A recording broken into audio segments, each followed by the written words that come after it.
So we have talked about 4 pieces of the armor, 4 weapons, the armor of God.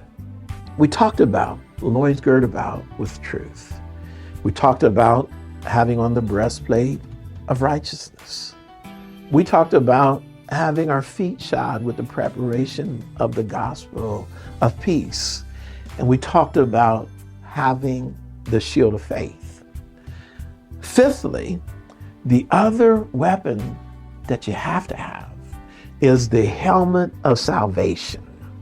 You have to have something in battle that protects your head.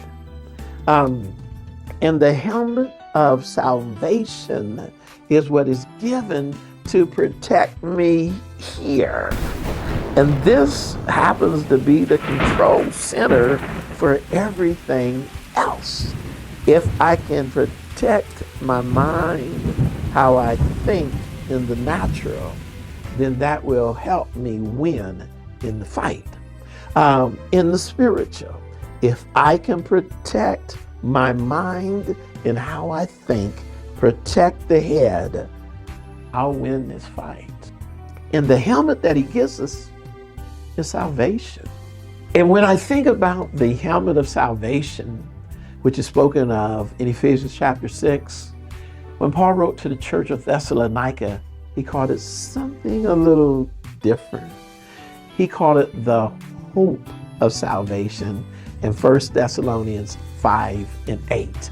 My helmet of salvation is also really my hope of salvation.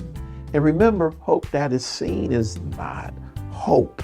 Hope is my anticipation of something.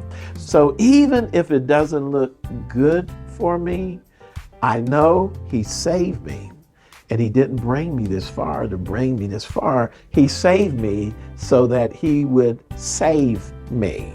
He didn't get me from drowning and put me in the boat for me to remain out in the water, but he saved me so that I will make it to shore. I mean, every one of these that he's talked about is something that we already got a taste of when he saved us. But now that we're saved, now we have to use it in our fight. Because just because we had it when he saved us does not mean that we're wearing it and that we put these on. That's why he tells you to take it, to wear it, to dress in it.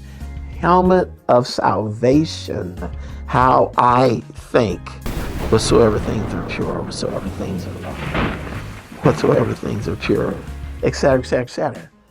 Think on these things, my mind. But above all of that, think about the fact that he saved me. He saved me from what? From sin. So anything the devil shoots at me, I just know one thing: as long as I'm wearing this helmet, I'm saved from that.